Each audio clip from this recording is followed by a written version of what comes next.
Hi guys, thanks for tuning into the channel today. It's a pretty good day here where I am, so I thought I'd take out my 2021 model Honda Forza 350, give you an idea what I think of the bike, and hopefully you find it enjoyable. So, beautiful day to go on this ride, so around the city. We're going to run around the same lap where I took the Xmax 300, so we'll head over to the bike, line her up. A little bit easy to start this bike, so it's just a matter of turn her on, hold the brake, press it, and the first thing you notice with the Forza 350, which I haven't been on for quite a while now, it's a little bit vibey when it first kicks over on the warm-up, bit of shake in the mirrors,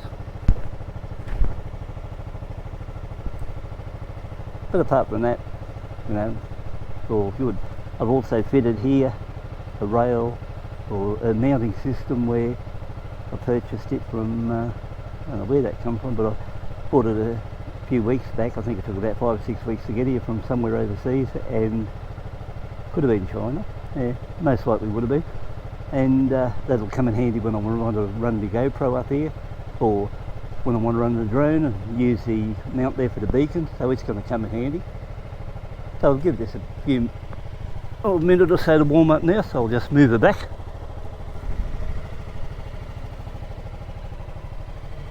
Forza's got a 30.5, I think it is, seat height, so it's pretty easy to get here. I'm virtually sitting flat foot on it at the moment. The difference between this one and the Yamaha, it sort of spreads your legs a bit more when you sit on it, so it's not quite as comfortable when you first get on it, but after a while you get used to it. Let's ride. So we're doing a comparison. I might put the screen up in the high setting because that's what I was doing on the other one.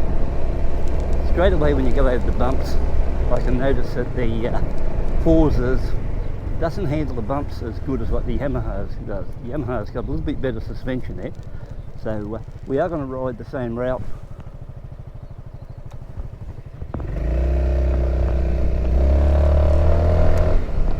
Same route as the what I took the Xmax 300. First thing I noticed back there too when I went to take off, this bike's got a lot better torque, so it's got a lot more go, it feels like, on the initial takeoff compared to the Xmax 300, so it seems a lot more sportier to ride. The only thing I can point out at the moment too, the windscreen's got a lot more flex in it too, where the other's more of a solid mount. Seeing this is a power mounted windscreen, it picks up a bit of vibe or shake, as you can see it there now going away. But like I said, we're going to do the same area what we're going to ride on, see how this bike handles that, or this scooter handles that. A few specs on the Forza, well, they class them as 350cc's, but they're actually 330cc's. They put out 29 horsepower, and they weigh 185 kilos, so they're 5 kilos heavier than the Xmax 300. And in Australia they come in at a neat 10 grand right away, so they're roughly $1,000, $1,100 more.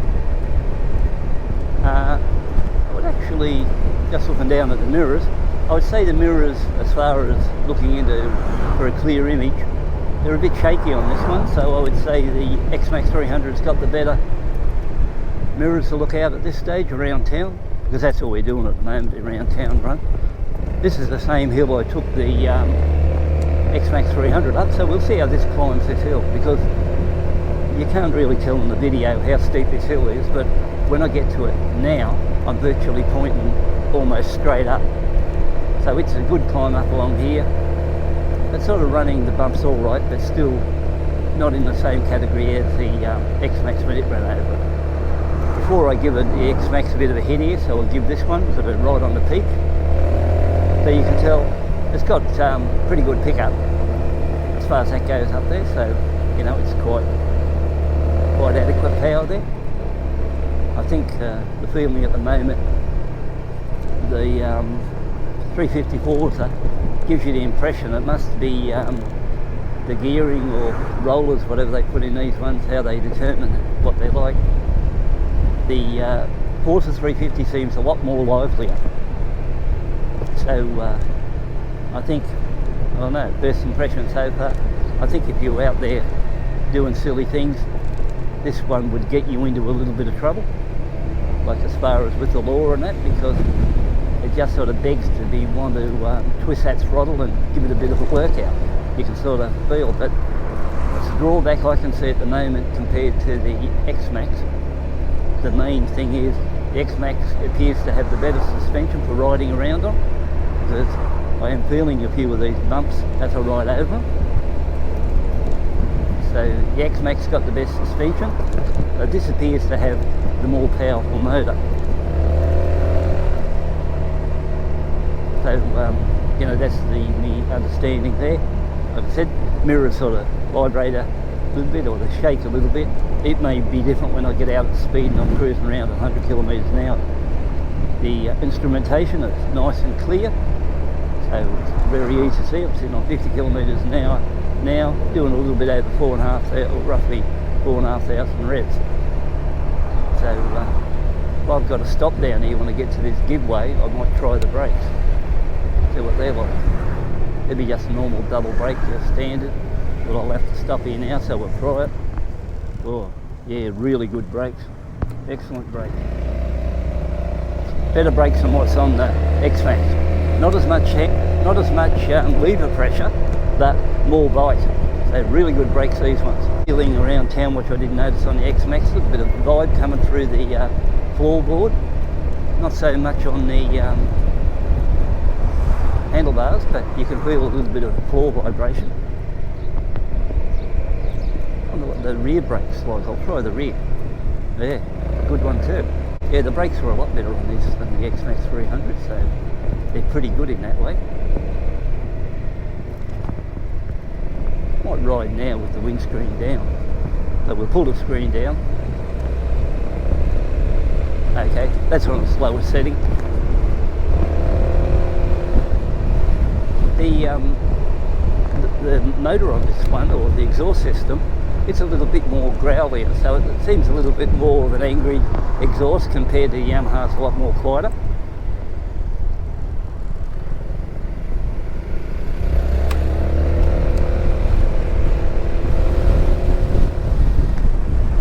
Might get wind noise in my mic, so I better put that up, I think. Yeah, so we'll swing around this way. We're just going to ride the same route where I ran the other one. It's a lot rougher over those bumps there too, so that's a bit of a drawback. But on the other hand, it's got really good pickup, so you know, it's pretty hard. So you've got two good bikes coming together. And on this one, I think I would try better quality rear shocks. So you know, between the two of them, that's what I'd be doing. And riding around town now with the windscreen up in at full height, you know, if you said to yourself, does it make any difference? Well, I'm up on full height now, and then if I bring it down, even at 50 kilometres an hour, you may be able to hear it, but it's probably affecting the audio of the mic. So we'll put it back up again, and there it is, covers it back in, and you know, all's good that way. But I'm really impressed with this Honda. Two things now. Look at these brakes. Geez, they're good brakes. So you've got brakes far more torque than the Yamaha too. So when you put those two things together, I don't know, like from my point of view, and I suppose it's only the early stages yet, I think given the choice whether I'd rather have good suspension and a linear power delivery, which doesn't excite you all that much, I think I'd rather have the more get up and go feeling like this one's got, and really good stoppers to put with it. So that's just my thoughts there. But there is a little bit more vibe running through the body of the scooter itself. Like, because I put up quite a few hundred kilometres on that Yamaha and I've been riding it daily. So to get back on this one, you know, gives you an idea, you know, what the Yamaha's like. So the Yamaha is, you know, when you look at it, if you just want one to run to and from, it it would do that job quite well. Yeah, so when we get up to this next corner, I'll try like I did on the Xmax, hard brake at 50 kilometres an hour, just see how that pulls us down there. I'm used to the corner, so I know what's going on up there. No one behind us. We just go now. Oh, geez, they're good brakes. It's almost a pleasure to sit on this just for the brakes alone.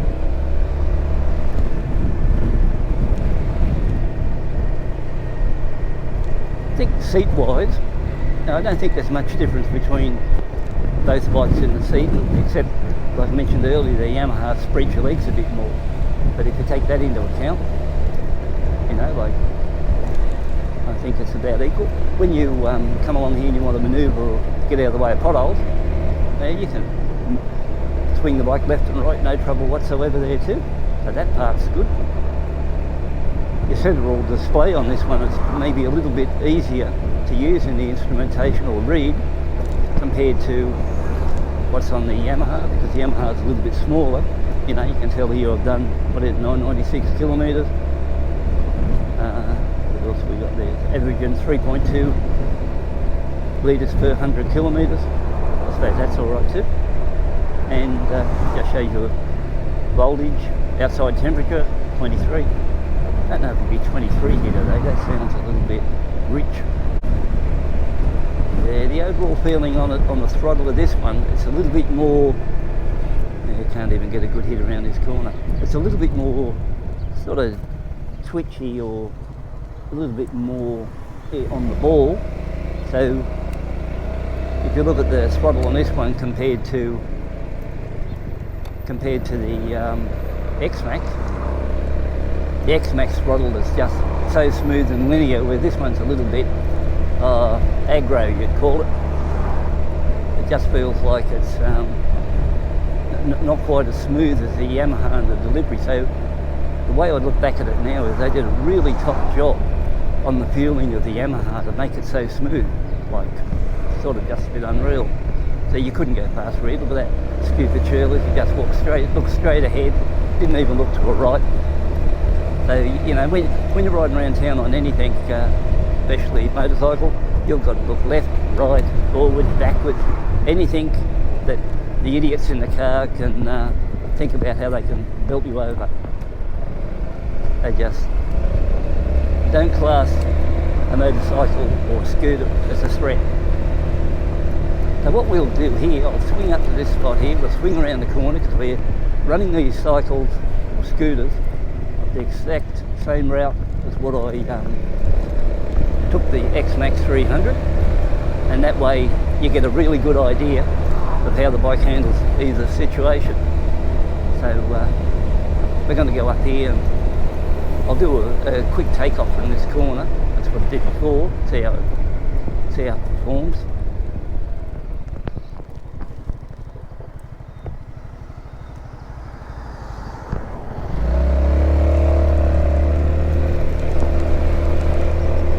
Yeah, I didn't give it a flat out burst on me in case that old duck on the side of the road decided she was going to walk out and I collected it.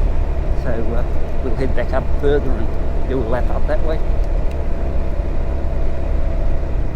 We'll just work our way around these same areas.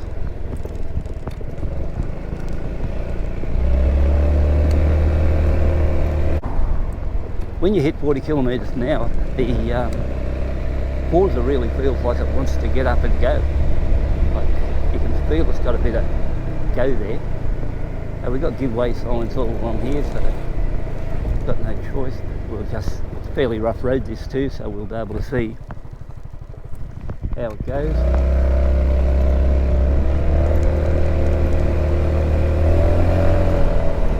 Yeah, it's more like the Xmax 300 is more refined, and this one's more like a little angry motor. So that's the difference between both of them. I don't mind the angry effect. Here we've got a car on that side of the road stop, so we clear that side, clear that side.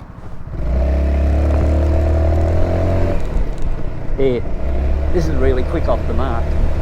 I think when we get out on the road later on and do some high speed runs, it'll be interesting how well this handles it.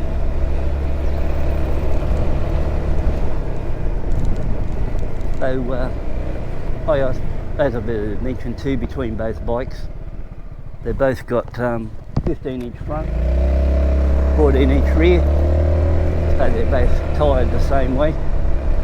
So that's something that sort of evens them out in the playing field. As far as weight-wise, this is 185 kilos and the Yamaha's 180. I think the Xmax 300 is a lot easier to swing around than this one. I think the profile of this bike looks bigger, and mainly that's brought on by those pair of stalky mirrors. So when you look at it that way, and it's 5 kilos heavier, but when you see them both parked together, this one just looks a lot bigger. Well, I think it does, you know, when you see them sitting there, especially front on, and I think that's brought on by the mirrors. But apart from that, well, around town going, you know, if you look at the idea, you've got the power screen. Even on a day like today, the power screen still, you know, because it's a bit windy and that, you can sort of see the, you know, really tell it's doing its job out there. If you say now, is it worth paying $1,000 extra for a power windscreen and a few extra CCs? Yeah, well, again, it's a hard call, but from my point of view, where I live, you know, I really ride around town, and I mainly ride out into the scrub where there's a lot of hills. I'd rather have the power and the screen and go from there.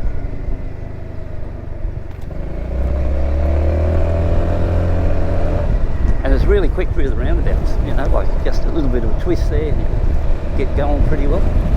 So I think it just depends, you know. I suppose if you want to save $1, you can always buy the Xmax 300 and get a roller kit in it. I think roller kits don't cost much money at all.